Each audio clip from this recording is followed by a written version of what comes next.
Hello and welcome to Sticky from the Inside, the employee engagement podcast that looks at how to build stickier, competition-smashing, consistently successful organisations from the inside out. I'm your host, Andy Gorham, and I'm on a mission to help more businesses turn the lights on behind the eyes of their employees, light the fires within them, and create tons more success for everyone.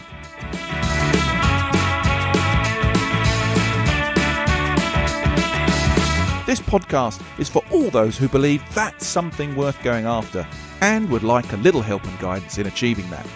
Each episode, we dive into the topics that can help create what I call stickier businesses. The sort of businesses where people thrive and love to work, and where more customers stay with you and recommend you to others because they love what you do and why you do it. So, if you want to take the tricky out of being sticky, listen on. Right then, not too long ago, Google set out on a quest to figure out what makes a great team successful. They codenamed the study Project Aristotle. You might have heard of it. Now, what did that project conclude? Well, it found that the most important factor contributing to a team's effectiveness had absolutely nothing to do with the intelligence, experience, or enthusiasm of its members. No, instead, success lay in how co-workers related to each other. And the key ingredient to this was something called psychological safety. Now, luckily, with me today to discuss this topic in a bit more detail is friend, business psychologist, executive coach, professional speaker, and co-host of the popular Totem Talks podcast, Helen Frewin. Hello. Hi, Helen. How are you? Yeah, really well. Thanks, Andy. Thank you for having me here today. Delighted to be talking about this rather hot topic. Yeah, I'm really glad you're here because I know something of it and I'm interested in the whole Project Aristotle thing, but I suspect you're more knowledgeable than me. So I'm looking to kind of learn from you and up the stakes of my understanding today. So it's going to be great, I hope. Brilliant. What would be really nice, because I know you very well, Helen, but my listeners don't really know you that well. So perhaps you could just give us a bit of background into you and what you're currently working on. Sure. So I'm a business psychologist, which means it is my role in life to take research from psychology, leadership, business schools, all that stuff, and say, well, that's nice research, but how does it help us day to day in our job? It's the business side of it. How does it help us to create safe environments for good teams, to deliver great work? What that actually means in terms of what I do, I spend about half of my time working on recruitment, assessment, selection type stuff. So helping companies with interview skills or assessment center design, competency framework design, all of that kind of assessment piece. And then about half of my time is management and leadership development, coaching, consultancy around getting great teams to work, hence my interest in psychological safety. Cool. And I think it's only fair that we share how we know each other. So our relationship goes back to Gala Coral Group days. I think it was in my casino phase, as I'll call it, where you had, frankly, a rum old task of trying to organise, at that time, a pretty dysfunctional leadership team. And I do remember thinking, you have bitten off quite a lot here, but you helped and sorted us out. And I think we went on to be a pretty good team, actually. And that was me seeing you in your absolute sweet spot. I mean, when you talk about what you do now, we were defining the values of Gala Casinos. We were trying to get that match between brand and people. And that was you in your element. It was the first time I'd really seen you operate. And that translation of, well, what's the brand that we present externally? How does that mean we behave internally? It was amazing to see you there right in your sweet spot. Oh, bless you. That's very kind of you to say. I loved those days. It was proper grown-up stuff, I felt. But at the same time, I was just like a kid in a candy store. I mean, to get to work on lining up brand story and people story and customer story was a bit of a gift, really. And it's no surprise to me, if I'm honest, that I've now gone back to trying to do that for a living in totality now. So that's very kind of you. I just remember you being incredibly patient with, at times, a bunch of school kids, really. And I think what was great, what I learned from you at the time was, do you know what? You can be a really lovely, engaging, friendly person, but cross me and you're in trouble. Because you didn't take any nonsense at times. And that's exactly what we needed. It was absolutely brilliant. I loved it. Patience up into a line. But I mean, everyone's patience gets pushed at some point, right? So I think that's fine. So look, we're going to talk about psychological safety today. For people who don't really know too much about it, how would you sum it up? So for me, and there's a large thing here about trust. Yeah, sure. It's largely about trust, but it's a specific kind of trust.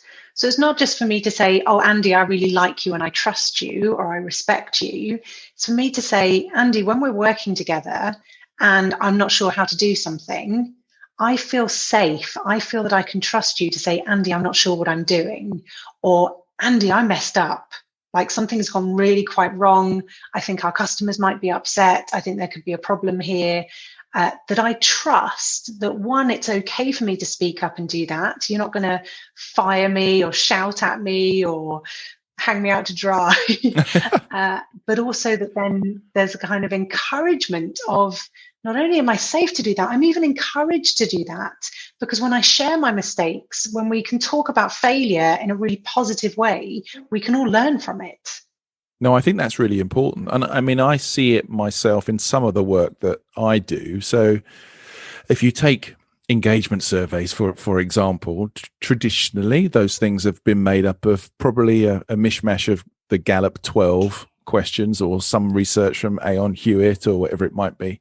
But of late, adding in the psychological safety type questions, do you feel comfortable speaking up? Do you think others speak up? Are you listened to? Do you feel you have opportunity to input your own ideas and thoughts without judgment? Those sorts of questions beginning to become more popular. And in the work that you do with companies, is there a greater awareness of psychological safety now? Are you seeing that? Definitely. And that also ties in with the huge increase in focus on diversity and inclusion this year, because you've got, people working from home. The whole kind of work and life thing has been completely mushed, technical term. And people are trying to work out how to navigate through that. Then you've got post George Floyd, massively greater interest in improving diversity and inclusion. So tie that all together, people are much more interested in this point. Like you said, do you feel heard? Do I feel heard as a woman? Does someone feel heard as an Indian colleague, a Black colleague? Do we feel like we're being listened to? Is sort of the diversity and inclusion piece. And that's part of psychological safety. Do I feel like my opinion counts? Am I comfortable raising a mistake or a concern? So all of these things are very much linked and very much getting a far greater level of interest this year. It's almost like we're pulling back the veneer on that piece in business about, or certainly engagement in my world, about people feeling valued. So to me, it's peeling back the sort of sticker of feeling valued and really trying to understand on a deeper level now, what that really means. Not just we like you, thank you for your work, but a deeper understanding of the individual. Yeah, definitely. I think it's interesting as well, because I think it now is beginning to sound like it's forming part of, what a successful culture looks like for a business. Traditionally, I guess in the mix, there's been about, I would say, three things normally that's talked about. There's the strong mission and vision, which gives people direction and a clarity about what they do and what their role's there to do. There's the panacea of aligned personal values and company values, right? That's something we'd all love to see. Sometimes difficult to pull off, but that's a winning part of a winning culture. And then this prospect of learning and professional growth. To me, those are three big things that outline a great culture. But on this topic we're talking about today, it almost feels like this is the fourth piece. This is the fourth bit of the jigsaw. That's the psychological safety, the ability or the feeling that you can be yourself and you can happily share your ideas. And I'm interested to sort of see, when you're counseling people, coaching people, the being yourself part of psychological safety? I mean, is that becoming more recognized? Yeah, so that tends to come out.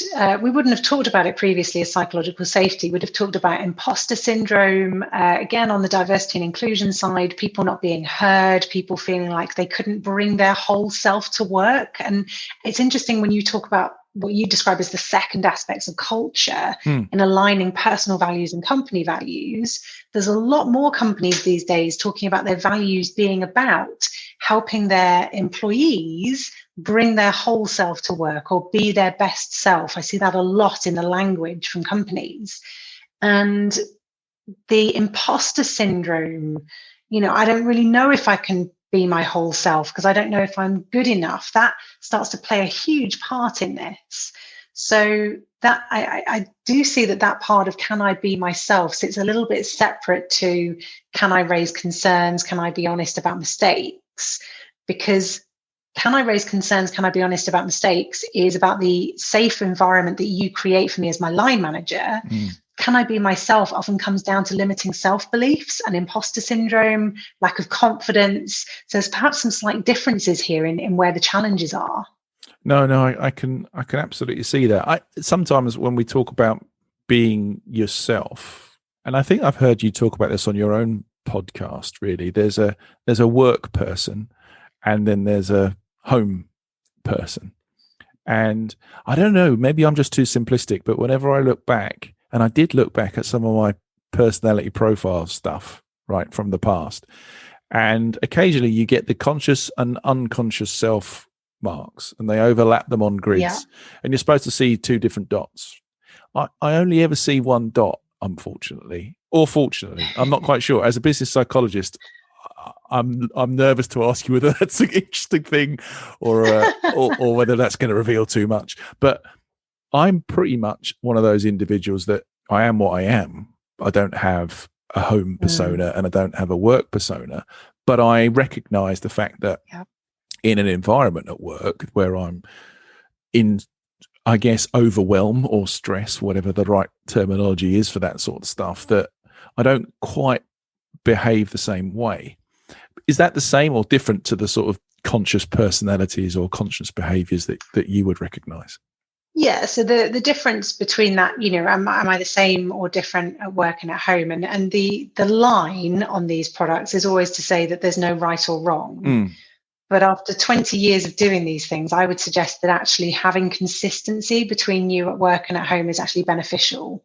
Because if we are talking about bringing my whole self to work, then if I'm a very different person with my family or when I'm just more relaxed, what does bringing my whole self mean? Does that mean that I'm two different sides? And often the reason that we're so different at home is because we're trying to protect something or trying to hide something from our colleagues. And actually, if we could just bring our whole self, how would that help us to feel more fulfilled, get that alignment between personal values and so on? So the official product psychometric line is that there's no right or wrong, but my experience tells me is that actually I would go with you on it being fortunate there's that lineup.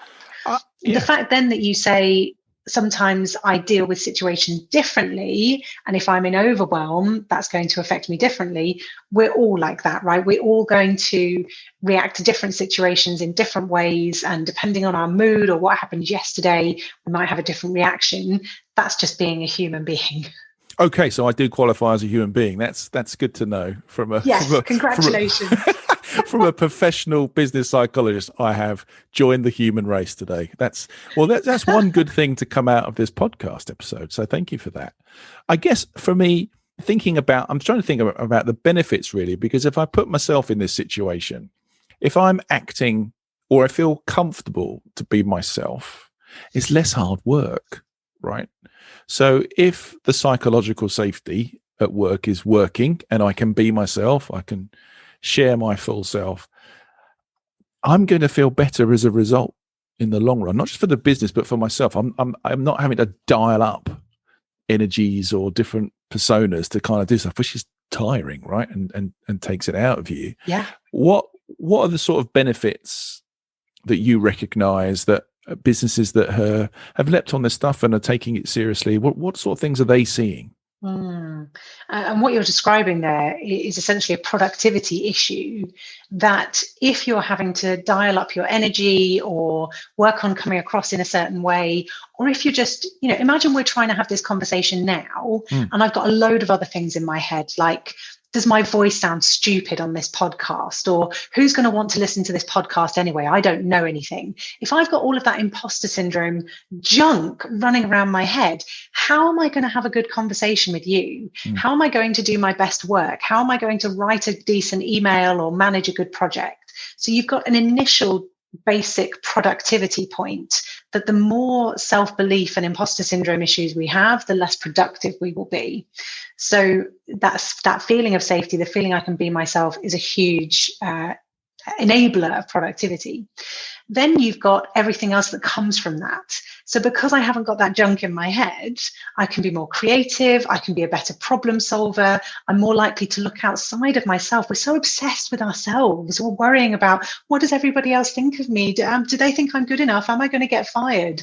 If I'm worrying about myself so much, I'm not going to notice that market has changed, or that person in my team seems to be struggling, or that person in that other department. If we were to work together, we'd probably save a lot of money. So all of that creativity, problem solving, better bottom line, spotting opportunities, commercial awareness, you hear all reports of all of those things increasing when what you describe is happening, that someone is bringing their whole selves to work and feeling safe to make mistakes, have good conversations. Have you seen misinterpretations of this, though, in any of the work that you've done with clients? And what are the commonalities there? What are you seeing? So the biggest thing that gets misunderstood is the kind of vulnerability piece. So the importance of vulnerability is to say, I'm struggling with this. I'm not sure how to do this. And then for that to be welcomed, and for people to say, okay, great, Helen, really glad that you told us you're struggling. Let's help you. And because vulnerability feels for a lot of people very scary, and they think it comes across as a sign of weakness to say, I'm not good at this, instead they use self-deprecating humor. So instead of me saying, I'm not really confident in running a podcast, I'm not sure what I'm doing, could you help me, please? I'm just going to make some silly jokes about, oh, well, obviously, Andy, this podcast is going to be a load of rubbish. Don't really see why you invited me. It's going to be rubbish. That's just awkward. Like, what are you supposed to say to that? Do you go down the route of, oh, no, Helen, I think you're going to be great? Or do you just ignore it and laugh it off? And it just makes people feel awkward. And so you've then got people who are using that self-deprecating humor, saying, look at me, I'm being vulnerable. I'm showing my weaknesses. I'm ticking all of those great boxes for psychological safety. And you're not. In fact, if anything, you're putting up more walls, because that self-deprecating humor would suggest that you're not really willing to be open about your challenges and weaknesses. Oh, Helen, you see, this is the problem now of speaking to a friend who's a business psychologist, because now you've just opened a door and I'm looking at it going, oh, goodness, I've done these things so many times. I continue to do these things. I did have a boss once tell me to say, in the next exec meeting, see if you can start a sentence without saying, I know I'm not the expert in this, but it was just my way of not trying to annoy a subject matter expert with an opinion. But it came across as all that kind of lack of confidence, vulnerability signals, I'm not really worthy to be around this table and ask questions, all that kind of stuff, which I guess I sort of knew, really, but it's a really hard habit to break, if I'm honest. But yes, thank you for shining that spotlight. As you describe, but that's a spotlight on your lack of confidence. It's not a spotlight on you using self-deprecating humor to avoid the issue. So the fact that your manager has come to you and said, actually, Andy, what if you felt more confident in your opinion? Because, for many people saying, I'm not exactly the expert on this, but here's my opinion, that's really helpful for a number of people to speak up in meetings, and it helped you speak up in meetings. If you were doing it every single time you said something, fair play for the manager to say, maybe you could start some sentences differently. But that is very different to self-deprecating humor, which is actually putting up the walls and saying, so that example for me would be if you said, I think this is probably going to be a rubbish idea, and Yeah. all my ideas are rubbish anyway, but how about we do this? That's less comfortable. Yeah, no, I get that. No, yeah. And yeah, I have done that, but not as much as the other one. But yeah, I think I always try and park my neuroses before we get into this podcast. It's amazing to me how many of them come out repeatedly in episodes, but we'll move on. So I think when you're looking at those benefits, leading by example on that vulnerability piece, is that something that you're seeing more managers, leaders being comfortable with, or is it still a hang up? It's a huge hang up, because this idea that we've got this belief that I'm a manager or I'm a senior person. One of my coaching clients is a CEO. I'm a CEO. I'm supposed to have all the answers. I'm supposed to have it all figured out. I get everything right. I never make any mistakes. To have me come along and say, well, actually, it'd be good if you could be vulnerable and talk to them about what your challenges are. No, thanks. So it's still something that people find really challenging. And you've got the odd person who really stands out as a role model in that space. And those people tend to really attract people to them. If you look at trust in government, trust in business leaders, as sort of governmental or nationwide surveys, trust is really, really low. Yeah. And so then when you see leaders being more vulnerable and more honest, that trust starts to increase. Patrick Lencioni, his work on trust is absolutely fantastic. And he talks about when you build trust, the way to build trust is to go first, to be the first one to say, I'm struggling with this. I don't know how to do this.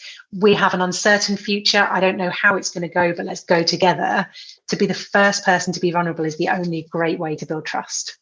Yeah, I mean, that's leadership credential for me. I think it's not strange, but I think we're going to see a bit of a bow wave in management and leadership being more comfortable, because we are talking about these things more openly, more often. And actually, I think maybe, I don't know, is this some sort of next industrial revolution or not? But all the kind of old Jack Welchisms of how to run a business and how to cut to the core and do this, that, and the other is sort of changing for a more of a human feel to it. At least that's what I see or feel. Definitely. And that's partly generational differences. So, Jack Welch isn't running General Electric anymore. There's a natural kind of retirement and churn of those generations moving out. You've got the new generations coming in who have a high expectation of regular feedback, regular honest conversations. And so that does make a huge difference. And then, as we say, particularly with this year, people seeing into each other's homes, people connecting on a more personal level than they ever have done because they're looking at their kids on a video conference. That's all contributing to a shift in our cultures, in our workplaces. I think that's great. I think that's true. I think that's really well observed. I think we are seeing a shift. I think it's interesting also if you look back at the Aristotle work, of those 5 traits that they sort of found in successful teams, of which we're saying psychological safety was the biggest influence. 4 and 5 are hot topics for me. Meaning, people want to have meaning, right, in the work that they do, and they want to have impact. They want to know that the work they're doing is important and helping change. And we talk about the shift in generation. And lots is talked about millennials and all that malarkey, but purpose, meaning, impact are all things that are talked about a lot within that generation. So, if the leaders of today are having to manage those people and these people are becoming the leaders and managers as we go forward, it's natural there's going to be this shift, right? Absolutely.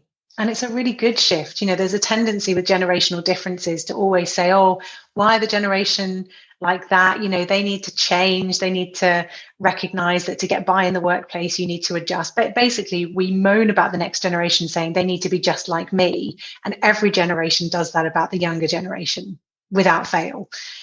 So instead to say, actually, how do I engage that generation? How do I motivate them, lead them, build great relationships with them? And then, as you say, support them as they become the leaders. That's an incredible shift that we could do with making. Absolutely. Hallelujah to that, I think. So Hey, are you able to share some stories, some examples of where you're really sort of seeing psychological safety being used really, really well to benefit people, team, organization? Yeah, so there's a couple of stories that stand out for me. I mentioned the coaching client who's a CEO who has really got on board with the idea of creating trust within his leadership team. And the key thing to say about all of this is that it doesn't just happen, right? So people listening and they're like, well, how do I get psychological safety? It doesn't just happen. We've got to have conversations about it. And so what the CEO is doing is saying to the team, have you heard of psychological safety? Have you come across Patrick Lencioni's work on trust? Have you thought about what it would mean for us as a team to do this stuff better? And so he's creating that environment and challenging team to have those conversations as well. There's another client I'm working with who is sort of managing a legal team. And in this legal team, you've got a broad number of people across a broad number of focus areas. And they started having the conversation by saying, look, the guy who runs the team had read about the Google research. He then shared that Google research in a department-wide meeting. He said to his management team, I would like us all to start having conversations about this. And then that management team was encouraged by him to go have conversations with their direct reports. So you're kind of getting this cascade effect of everyone's hearing about psychological safety. And there's still people in the team who are going, I don't really get what it is. There's still managers in his team who are saying, I don't really see why I should be having the conversation. And that's all natural. The point is they're having the conversations. And he even went as far as, to your point about surveys, he sent round a 7-question survey, just an anonymous survey monkey thing.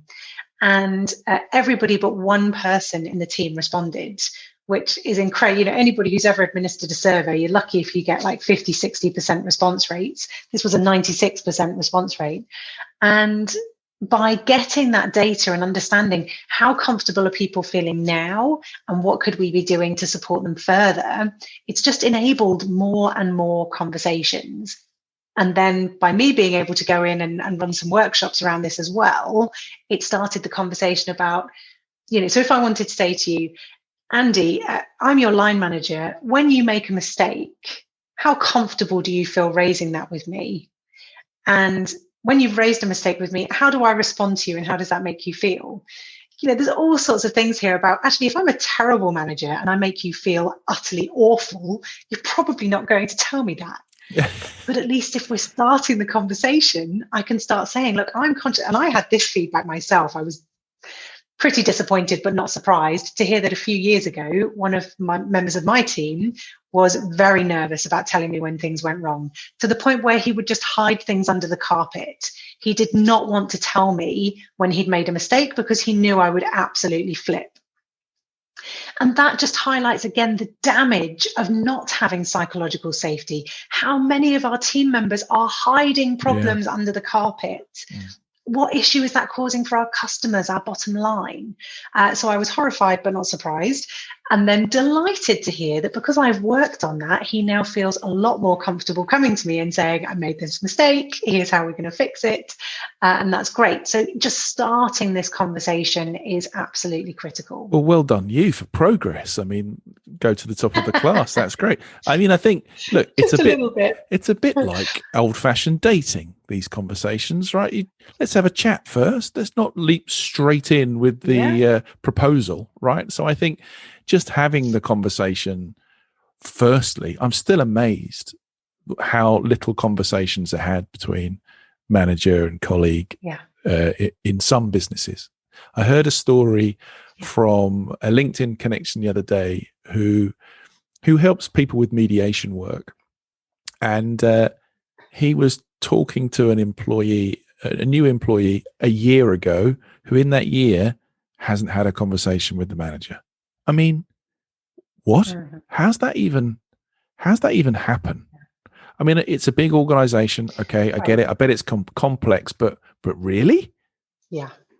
So I'm running a workshop the other day And the brief for the workshop was, how to manage in this complex virtual hybrid environment. Some people are virtual, some people are not. You've got resilience issues, well-being issues. I'm thinking, wow, this is quite a big brief. This feels quite bold. I'm going to have to come up with some really good ideas. Oh my goodness, what could I possibly come up with? The number one thing, the piece of feedback I got that people found most useful from this workshop was, I guess I should call people and ask them how they are. Mind blow. Unbelievable. I'm a little bit disappointed at that because it's so easy to start talking about this stuff and get sucked into we're doomed, right?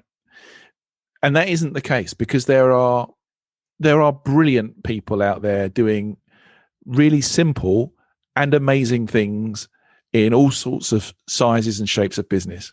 But it's stuff like that just makes me worry a little, because how have they got to that point when they're managing people and they think that picking up the phone or having a Zoom call with somebody to check in is an instruction they need to be given? It doesn't compute for me. And that's the worry. And that's why we're on this mission, right? To improve things and talk about these things and get people kind of like cooking on gas.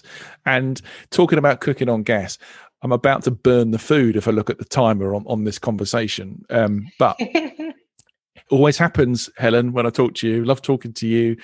But one of the things I really want this podcast to do, right, is to give people some practical tools, right? It's all very having a conversation. Hopefully the conversations are interesting. But I'd love for people to take away stuff. So I have this thing called sticky notes. And you know me. I love it. Well, thank you. You know me. I like things simple. So it is 3 practical pieces of advice that they can take away on a sticky note. And I will virtually stick them up on the Sticky Studio wall and refer to them from time to time. So when we're talking about improving the psychological safety of your people, which we know will help produce a far more effective, successful team, what are your 3 sticky notes? So number 1, have a conversation about it. So shock, horror. So I listened to this podcast on psychological safety. Have you heard of psychological safety? Maybe then I Googled it and I found out the Google research. Just chat with your team. Maybe you just choose one person in your team to mention this to. Have a conversation about what is psychological safety? What does that mean to us? So that you can start at least exploring this idea. Have the conversations, number 1. Excellent. Number 2 is the go first point.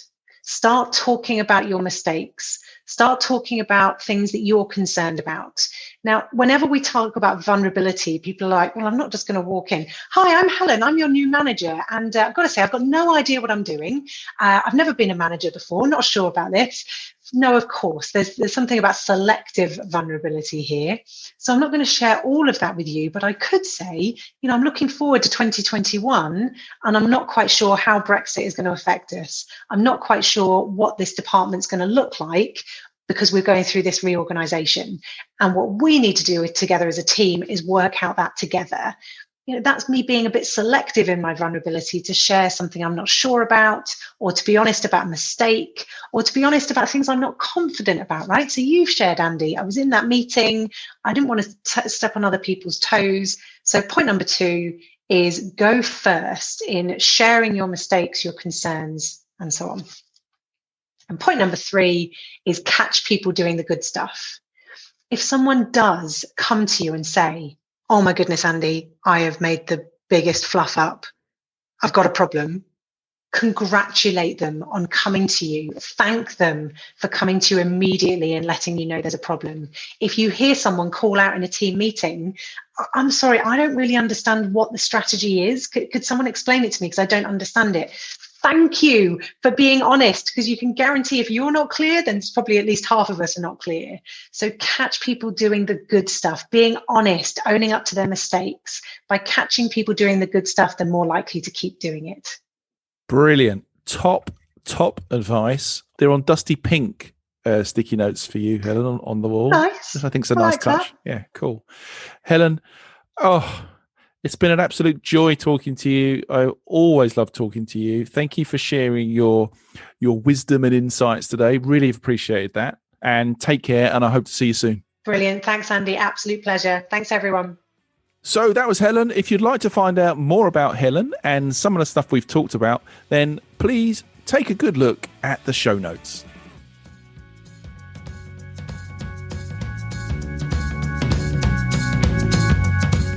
So that concludes today's episode. I hope you've enjoyed it, found it interesting, and heard something maybe that will help you become a stickier, more successful business from the inside going forwards. If you have, please like, comment and subscribe. It really helps. I'm Andy Gorham, and you've been listening to the Sticky from the Inside podcast. Until next time, thanks for listening.